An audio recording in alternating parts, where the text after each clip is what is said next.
All right, Coach. The Lady Rail Splitters have had a very busy week, as they have the last couple of months here inside of South Atlantic Conference play.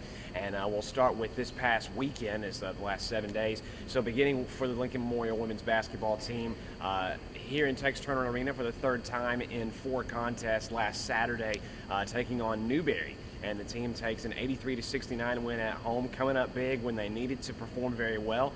So, what were your thoughts overall on that victory over the Wolves? I was really thought it was a good overall team effort. We just really, we came out to play, especially with that day being our pink out game. This has had a lot of fans, a lot of support that day, but most importantly, that is very cohesive. We really spread the ball around a lot that day as far as just, 83 points. We was getting to the foul line.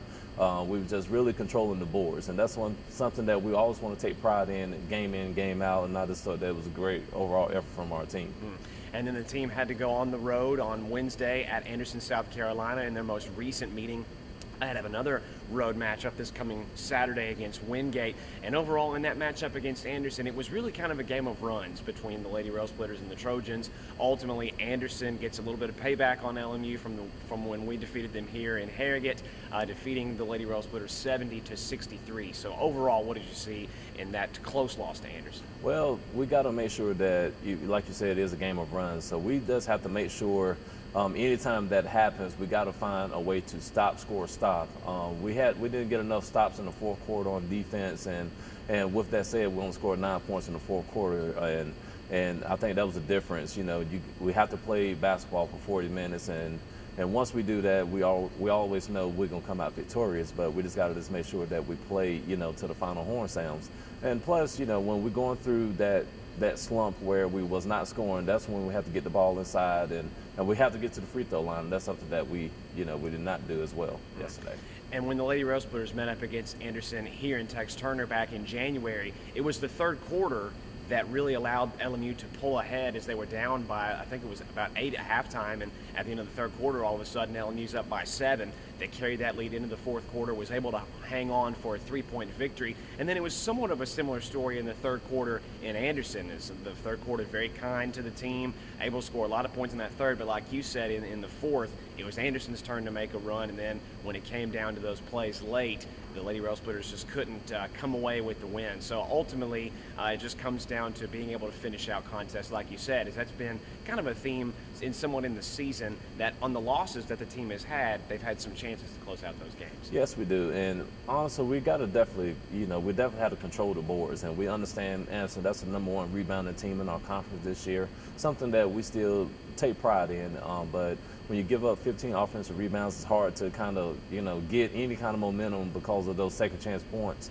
Anytime you get, 2 and 3 and 4 opportunities to make a shot, it's hard to sometimes get back in the game, or someone's going to cut up to the lead. So we just have to just make sure that we can control the controllables, which is rebounding, finding our man, having 5 people box out, and just making sure that we just, play together for 40 minutes. Right. And offensively on Wednesday, it was Quay Hines who led the team in scoring with 16 points. Shea Coker was not far behind.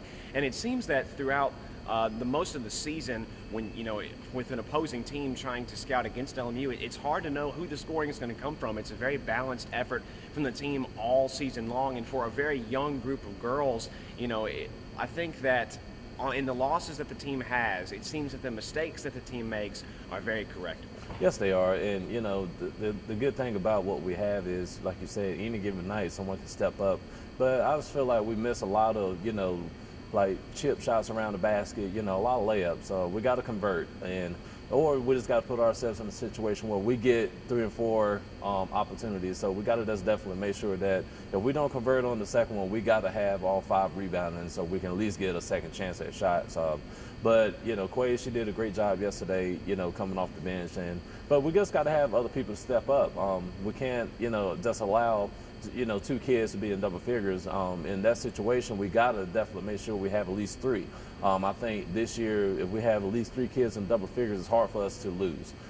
So we just got to just make sure we can control that, moving forward against Wingate this Saturday. Yeah, and you talk about that matchup this coming weekend against Wingate. Time to forget about Anderson and now head on to North Carolina to face off against the Bulldogs. Going to try and get a little bit of revenge on Wingate, as the last time they were here in Tex Turner, it was an unbelievable buzzer-beating 3-pointer that defeated the team, and now this time heading off to Wingate, a team that's at the top of the South Atlantic Conference right now. So what can we expect this Saturday against them? Well, I expect it to be, a lot of fire in this game. Like I said, definitely payback. Anytime we play against Wingate, it's going to be a tough game. It's going to be a tough matchup because we are two evenly matched teams on paper. But I think that what's going to come down to is it's going to come down to the will and the want to win. And I really feel like if our girls just kind of just dig deep and just play for 40 minutes and not for 38, I really feel like we'll come out victorious this weekend and just once again control the boards and just and once we do that, we'll be fine. Well, Coach, best of luck to you on Saturday against Wingate and on Tuesday here back at home against Tennessee Wesleyan. Thanks so much.